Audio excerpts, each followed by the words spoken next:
What if I told you that one simple accessory could make almost any outfit look elegant and designer made?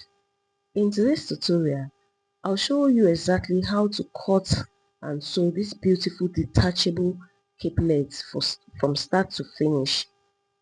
The best part, it's easier than you think, so keep watching. You won't want to miss the final look. So I have my pattern paper, which I have here as the shoulder line. I have the chest line, the bust line, and the top length, which I outlined for us to see.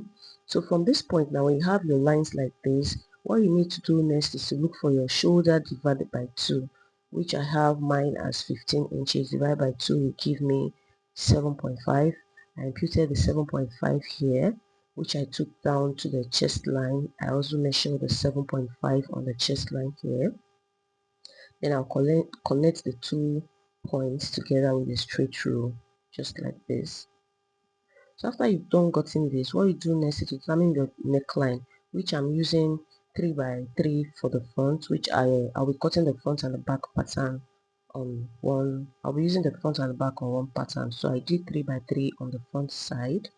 That's the front neckline. You can use as wide as you want. I also went ahead to do 1.5 for the back.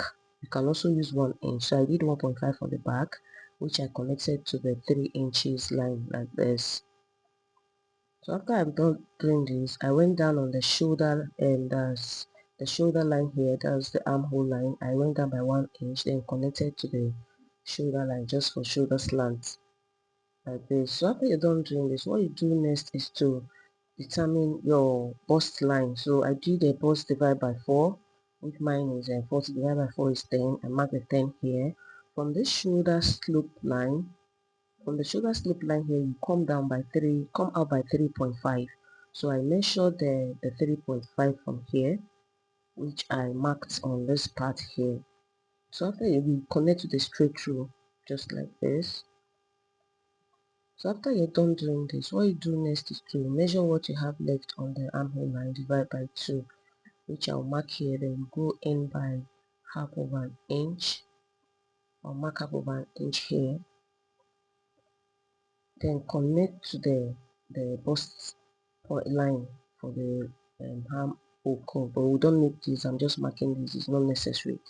So after you're done doing this, now what you do next is to what you have on this, that's the 3.5, you extend it on the bust line. Let me extend the line, then I'll mark the 3.5. I'll mark 3.5 from this bust line here, that's where you have your bust line here, to the 3.5 like so. So what you do next is to connect, let me extend this length, connect the point from the shoulder slope on the bust line down to the top length, just like this, slanty like this. So when you connect, after connecting this, what you do next is to, from this sharp edge here, you just make a curve here with your curve. You place your curve like so, then you curve like this. So after you're done doing this, what you do next is to determine the front line. Let me write this for front and back, because I'll be using the pattern for both front and back. So after you're done doing this, determine how you want the front to be. So I'll be using 2 inches. You can do 3 inches. This is how wide you want the front opening. So I did 2 inches here. I marked the 2 inches, then connected it to the front neckline, not the back neckline, the front neckline, just like this. You connect to the front neckline like so, which will have this line as the front opening, then the back will cut unfold. So after doing this, now what you do next is just to cut the pattern paper, which will be adding allowance on the fabric. So I'll cut it out like this, just like so. Remember to cut on the back neckline, because we're cutting the back front first before the front. So I'll be placing this on the fabric, which I went ahead to place on fabric like this. Remember the back is on fold, then we'll be adding half of an inch on all the sides, half of an inch. Then I'll cut out to add your half of an inch from here on the side, half of an inch on the neckline, then like this, which will be cutting these 2 pieces, one for facing and one for the main fabric. So I'll go ahead to cut the second one. So I went ahead to cut the second one, and I'm having the pattern like this, which when you remove your pattern paper, I'm having it as two. I have it as two, which one is for the facing and one is for the main fabric. Let me apply this to the wrong side of the fabric. So one for the facing and one for the fabric. So what you do next is to work on the front side of the pattern paper. So remember, we have a slit on that's the opening on the front. So what you do is just use your scissors now to remove the lines, cut through the line like this. Because you want to cut out the front pattern, you cut through the line, then cut the neckline for the front. That's remove the back neckline because you are cutting the front pattern now. So after doing this, I'll be placing it on the pattern on the fabric to cut. So I'll place this also on the fabric like this, which I'll be cutting into 4. Remember, 2 because we have opening, that will make it 4 for both facing and main fabric. So I'll cut out like this, just like so. The front one, you have slit on the front, you cut like this. So after you're done cutting this, we have the fabric pattern like this. So what you do next is to, I'll remove the pattern, I'll cut it into, I've cut into 4 already, which here is the wrong side and wrong side of the fabric. So we have it here as 4 piece. We have the front and we have 1, 2, 3, 4 for the back. So after doing this now, what I will do is to add facing to this. Then I went ahead to add facing, which I did a stay on all the patterns. We have the 4 here and we have the front one also with stay. So after doing this, what you need to do next is to join the bodies, which I'll be joining the facing and joining the main fabric. So I will go ahead to join the facing first, or anyone is the same. So you place your first pattern like this because you want to join the first one. Then you place the shoulder of the back, which is the right side facing the right side of the fabric like this. Place the other one also on the right side facing the fabric, just like so. So when you place like this, what you do next is to sew. You go ahead to stitch with half of an inch like this down to the top length, half of an inch also. So I'll go ahead to do that. I'll sew on both sides and bring for us to see the outcome. So I went ahead to do that, and we're having the patterns like this, which I have the shoulders joined on both the facing and the main fabric. When you have it like this, what next to do is to notch. Make sure you notch all the sides to make it flat. So I went ahead to notch that.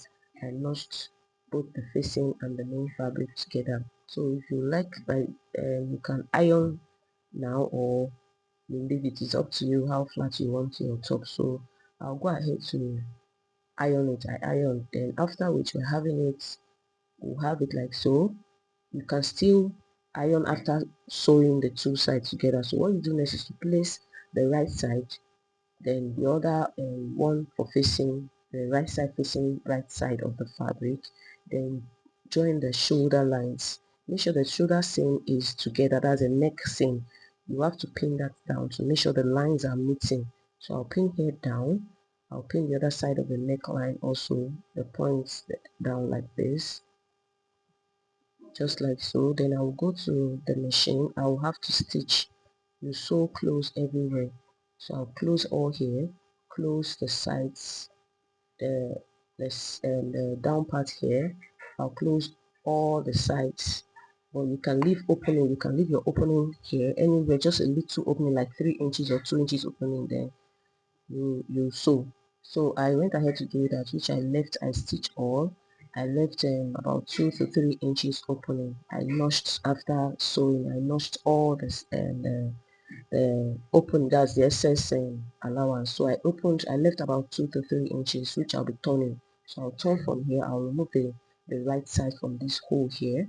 You remove the right side here, which after I do that, I'm having the top just like this. After turning, you're having like this, which you go ahead to press. Make sure you press. So I went ahead to do that, and I pressed down, and this is what we're having after you finish ironing your top.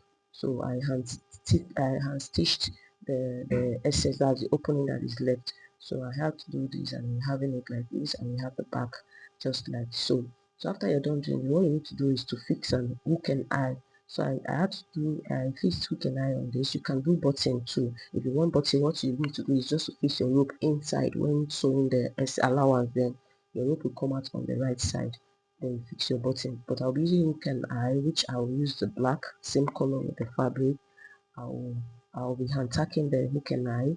I'll untack on one side and untack the other one, that's the loop side on the other side of the pattern. So I have it like this, which I'll place like so. I have my hand needle. I'll be using hand needle to untack this. So I'll be placing it like this and I'll untack on this part and do the same thing on the other side of the neckline. Yes, so mark it on the side. Also mark and tack on this part also, which I have like this. So after you finish untacking, you just cut out the thread. You tie, make sure it's tight, then you cut out the thread, and this is what we're having. We have our loop, that's the hook and eye on the neckline, which by the time you join, you're having it like so. If you don't, remember I said if you don't want hook and eye, you can use the button for this also. You can also leave it like that, and we have our back just like this. So this is the pattern of the top, just as simple as this. So this is how it is. Please, if you've not subscribed to this channel, please do wait to subscribe. Drop your comment on the comment section, ask your questions, and I'll be glad to answer you. This is the end of this video. Thank you for watching, and see you on my next video. Bye.